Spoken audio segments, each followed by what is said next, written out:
अस्सलाम वालेकुम dear students. आज हम नाइन्थ की केमिस्ट्री के chapter number 4 structure of molecule के लेक्चर नंबर 8 के साथ हाजिर हुए हैं। आज का हमारा टॉपिक बहुत ही important topic according to board point of view, hydrogen bonding. Last time हम पढ़ रहे थे इंटरमॉलिक्यूलर फोर्सेस के बारे में, उसमें हमने वांडर वाल फोर्सेस के बारे में डिस्कस किया था। उसके बाद हमने डाइपोल डाइपोल अट्रैक्शन के बारे में डिस्कस किया था। तो ये hydrogen bonding basically intermolecular forces की एक टाइप है। ये बॉन्डिंग नहीं, बेसिकली ये कोई केमिकल बॉन्ड नहीं, बल्कि ये एक फोर्स ऑफ अट्रैक्शन है। आपने चलो डिस्कस करते हैं हाइड्रोजन बॉन्डिंग को। Partially positive charge hydrogen atom of one molecule attract and form a bond with partially negative charge of other molecule। क्या मतलब कि जब किसी मॉलिक्यूल का पार्शली पॉजिटिव चार्ज वाला हिस्सा जिसमें हाइड्रोजन मौजूद हो, यानी ऐसा मॉलिक्यूल जिसके अंदर हाइड्रोजन है और उसके ऊपर पार्शली पॉजिटिव चार्ज है, अट्रैक्ट, वो किसी को अट्रैक्ट करे, किसको, and form a bond with partially negative charge of other molecule, यानी किसी दूसरे मॉलिक्यूल, किसी दूसरे ऐसे मॉलिक्यूल जिसके एक हिस्से पे पार्शियल नेगेटिव चार्ज हो, यानी एक मॉलिक्यूल जिसमें हाइड्रोजन मौजूद है उसके ऊपर पार्शियल पॉजिटिव चार्ज है, वो किसी दूसरे मॉलिक्यूल के पार्शियल नेगेटिव चार्ज वाले हिस्से को जब अट्रैक्ट करेगा उसको हम क्या कहेंगे, अट्रैक्शन को। वो जो फोर्स ऑफ अट्रैक्शन क्रिएट होगी उसको हम क्या नाम देंगे, हाइड्रोजन बॉन्डिंग। अब हाइड्रोजन बॉन्डिंग जो है वो किन मॉलिक्यूल में एग्जिस्ट करती है देखते हैं। इसकी कुछ हमारे पास कंडीशन है। सबसे पहले तो हाइड्रोजन जो है उसके साथ जो एटम अटैच है वो क्या होना चाहिए, स्मॉल होना चाहिए, यानी उसका एटॉमिक साइज कम होना चाहिए। जैसे हमारे पास नाइट्रोजन है, जैसे हमारे पास ऑक्सीजन है, जैसे हमारे पास फ्लोरीन है, इन तीनों का एटॉमिक वेट क्या है, कम। इसको नोफ पढ़ेंगे, नाइट्रोजन, ऑक्सीजन एंड फ्लोरीन। दूसरी कंडीशन क्या होनी चाहिए, वो हाईली इलेक्ट्रोनेगेटिव होना चाहिए। हाईली क्या होना चाहिए, इलेक्ट्रोनेगेटिव। आपको पता है फ्लोरीन की इलेक्ट्रोनेगेटिविटी भी बहुत ज्यादा है और ऑक्सीजन की इलेक्ट्रोनेगेटिविटी भी बहुत ज्यादा है, नाइट्रोजन की इलेक्ट्रोनेगेटिविटी भी बहुत ज्यादा है।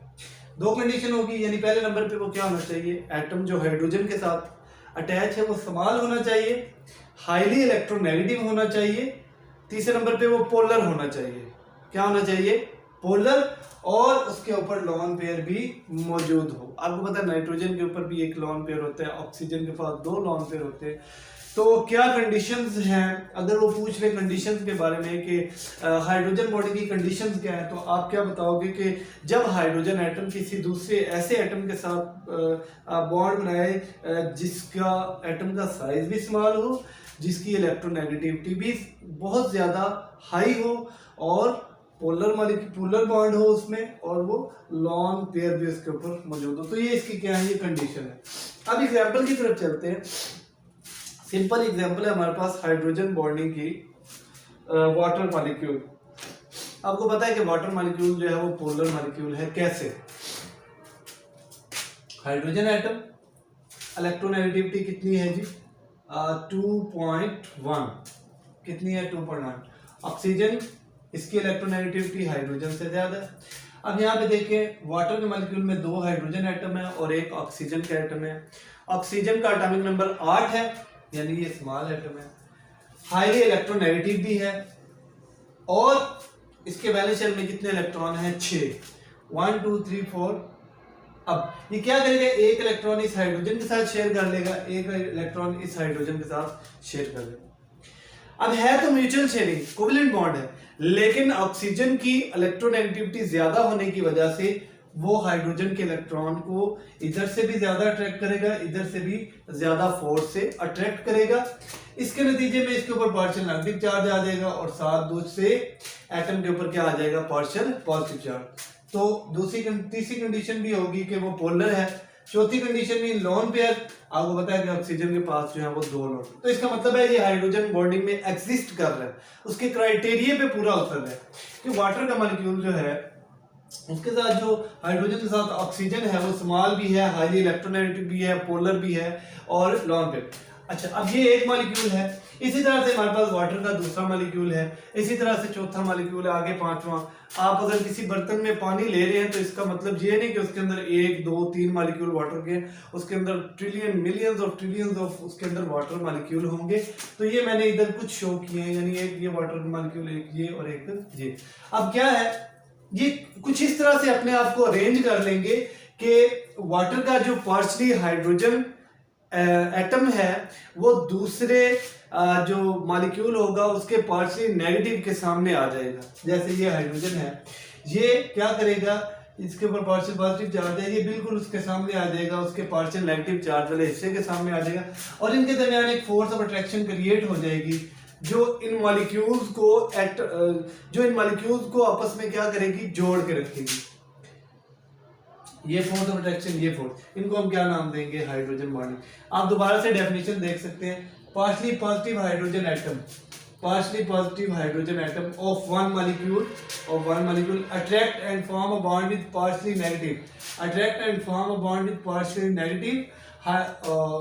Negative charge of other molecule. दूसरे मॉलिक्यूल के पार्शियल नेगेटिव चार्ज वाले से को अट्रैक्ट करेगा। इसको क्या कहते हैं, हाइड्रोजन बॉन्डिंग नाइट्रोजन, ऑक्सीजन और फ्लोरीन में पाई जाती है सिर्फ।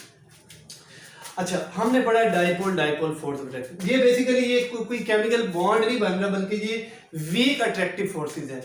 ये अट्रैक्टिव फोर्सेस कोवलेंट बॉन्ड से वीक होंगी, आयनिक बॉन्ड से वीक होंगी, मेटेलिक बॉन्ड से वीक होंगी, उसके अलावा ये वीक होंगी कोऑर्डिनेट कोवलेंट बॉन्ड से। लेकिन ये जो अट्रैक्टिव फोर्सेस हैं ये डाइपोल फोर्स ऑफ अट्रैक्शन से 10 गुना ज्यादा होंगी, 10 गुना ज्यादा होंगी। एक और एग्जांपल लेते हैं, हमारे पास है हाइड्रोजन फ्लोराइड। हाइड्रोजन पे पार्शियल पॉजिटिव चार्ज, फ्लोरीन पे पार्शियल नेगेटिव चार्ज। ये भी इस क्राइटेरिया पे पूरा उतरता है कि ये हाइड्रोजन के साथ जो फ्लोरीन है ये स्मॉल भी है एटम, हाईली इलेक्ट्रोनेगेटिव भी है, पोलर भी है और इसके पास लॉन पेयर भी होगा।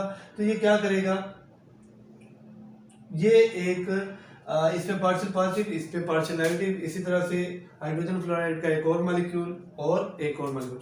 अब ये क्या करेगा, हाइड्रोजन पार्शियल पॉजिटिव वाला हिस्सा फ्लोरीन के पार्शियल नेगेटिव वाला हिस्से के सामने अपने आप को इस तरह अरेंज करेगा कि उनके दरमियान अट्रैक्टिव फोर्सेस क्रिएट हो जाएंगी, जिसको हम क्या कहेंगे, हाइड्रोजन बॉन्ड। अब हम देखते हैं कि ये भी एक हमारे पास मतलब कार्बन और हाइड्रोजन है। इसमें क्यों नहीं इसमें ये हाइड्रोजन, इसमें भी हाइड्रोजन है, लेकिन ये हाइड्रोजन बॉन्डिंग वाले क्राइटेरिया पे क्यों नहीं पूरा उतर रहा, क्योंकि कार्बन की इलेक्ट्रोनेगेटिविटी 2.2, हाइड्रोजन की 2.1, इन दोनों के दरमियान इलेक्ट्रोनेगेटिविटी का डिफरेंस कितना है, 0.2। तो ये डिफरेंस बहुत कम है, इसलिए ये पोलर मॉलिक्यूल है ही नहीं। तो इसका मतलब है कि ये इस कंडीशन पे पूरा नहीं उतरता, ये पोलर मॉलिक्यूल है। इसी तरह से इथेन, मीथेन, प्रोपेन, ये सारे जो जितने भी कंपाउंड है इसमें हाइड्रोजन बॉन्डिंग नहीं है। अच्छा, आगे है इसकी physical property. Short question important है कि why boiling point of water is higher than alcohol. पानी का बॉइलिंग पॉइंट अल्कोहल से ज्यादा क्यों है, ठीक है। अब इसका क्या जवाब है, आपको पता होना चाहिए कि वाटर जो है उसमें हाइड्रोजन बॉन्डिंग बहुत स्ट्रांग है। अभी हमने पढ़ा है ये कि वाटर के अंदर हाइड्रोजन बॉन्डिंग बहुत स्ट्रांग है, उसका बॉइलिंग पॉइंट है 100 डिग्री सेल्सियस, और अल्कोहल की बॉइलिंग पॉइंट जो है वो 78 डिग्री सेल्सियस। यानी इतना कम क्यों है, क्योंकि उसमें हाइड्रोजन बॉन्डिंग जो है वो बहुत वीक होगी, ठीक है, जैसे एथेनॉल, मेथनॉल वगैरह है। तो इसका आंसर क्या होगा, it is due to strong hydrogen bonding between water molecule, its boiling point is 100 degree Celsius, it is higher than alcohol. Alcohol में हाइड्रोजन बॉन्डिंग वीक होंगी, वाटर में स्ट्रॉन्ग। दूसरा शॉर्ट क्वेश्चन जो पेपर में आता है, why ice float on the surface of water, बर्फ पानी पर क्यों तैरती है। इंतहाई इंपॉर्टेंट शॉर्ट क्वेश्चन है, अक्सर पेपर में आ जाता है कि बर्फ पानी पर क्यों तैरती है। तो इसकी क्या वजूहत है, सबसे पहली तो है ये कि हाइड्रोजन बॉन्डिंग, पानी की हाइड्रोजन बॉन्डिंग स्ट्रॉन्ग है। दूसरे नंबर पे डेंसिटी ऑफ वाटर, डेंसिटी का फैक्टर आ गया। वाटर की डेंसिटी जो है वो 0 डिग्री सेल्सियस पे है 1.00 ग्राम पर सेंटीमीटर क्यूब, डेंसिटी का यूनिट है ग्राम पर सेंटीमीटर। और आइस की डेंसिटी कितनी है, 0.917 ग्राम पर सेंटीमीटर क्यूब।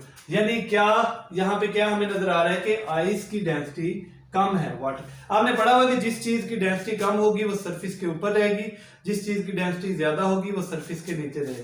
तो इसका मतलब है कि अगर बर्फ को पानी के ऊपर रखें तो बर्फ उसके अंदर डूबेगी नहीं, बल्कि क्या करेगी, उसके ऊपर तैरेगी, यानी फ्लोट करेगी। Why ice float on the surface of water due to hydrogen bonding and density factor. Water की डेंसिटी ज्यादा है किससे, आइस से, 0 डिग्री सेल्सियस पे। डेंसिटी क्यों ज्यादा है, आपसे ये भी सवाल पूछ सकते हैं कि बर्फ की डेंसिटी पानी से क्यों ज्यादा है, हालांकि वो है तो वो भी पानी, उसका भी फार्मूला H2O है। अच्छा, इसमें क्या है कि जो लिक्विड जो हमारे पास होगा, जब वाटर लिक्विड की फॉर्म में होगा तो उसके जो मॉलिक्यूल हैं वो फ्रीली रैंडमली मूव करेंगे। वो क्या करेंगे, फ्रीली यानी रैंडमली मूव करेंगे, कोई इतनी उसकी अरेंजमेंट नहीं होगी मॉलिक्यूल में। लेकिन जब वही पानी बर्फ बनना शुरू हो जाता है 0 डिग्री सेल्सियस पर, तो उसके मॉलिक्यूल अपने आप को क्या करने लग जाएंगे, अरेंज करने लग जाएंगे। ठीक है, उसके मॉलिक्यूल की अरेंजमेंट बनने लग जाएगी, मॉलिक्यूल अपने आप को अरेंज करेंगे। जब वो अरेंज करेंगे मॉलिक्यूल, तो क्या होगा, उन मॉलिक्यूल के दरमियान कुछ स्पेसिस आने लग जाएंगी, यानी गैप्स आने लग जाएंगे। आपने अक्सर नोट किया होगा, जब बर्फ जो है वो आप फ्रीजर से निकालते हो या कहीं से भी लेते हो तो उसके अंदर छोटे छोटे पोर्स होते हैं। वो पोर्स बेसिकली इसी वजह से होते हैं कि वाटर के मॉलिक्यूल जब बर्फ बन रहे होते हैं तो वो अपने आप को अरेंज कर रहे होते हैं। उस अरेंजमेंट के दौरान क्या होता है, अरेंजमेंट के दौरान उनके दरमियान कुछ स्पेसिस आ जाती हैं। अच्छा, अब वो स्पेसिस जो हैं उसकी वजह से जो आइस है वो एक्सपेंड होने लग जाती है, फैलने लग जाती है, यानी उसका वॉल्यूम क्या हो जाता है, ज्यादा हो जाता है। आपने पढ़ा हुआ है कि density is equal to mass पर यूनिट वॉल्यूम, यानी डेंसिटी और वॉल्यूम एक दूसरे के इनवर्स है। क्या मतलब है कि वॉल्यूम ज्यादा होगा तो डेंसिटी कम होगी, वॉल्यूम कम होगा तो डेंसिटी ज्यादा। तो यहाँ पे देख सकते हैं आप कि इसका वॉल्यूम जो है, मैंने क्या बताया कि आइस का वॉल्यूम ज्यादा होने लग जाएगा। अगर उसका वॉल्यूम ज्यादा हो जाएगा तो उसकी डेंसिटी क्या होने लग जाएगी, कम होने लग जाएगी। तो ये इसका रीजन है कि why ice float on the surface of water due to hydrogen bonding and density of water is 1.00 gram पर centimetre cube which is higher than density of ice and why density of ice is less than water. तो ये इसका भी answer बता दिया।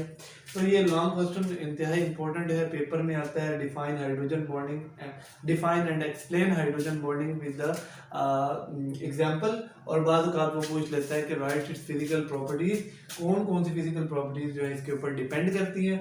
तो ये वो आपके सामने है। होप सो आज का लेक्चर आपको समझ में आया होगा। मजीद वीडियोस देखने के लिए चैनल को सब्सक्राइब करें, लाइक करें, शेयर करें। जज़ाकल्लाह, अल्लाह हाफिज़।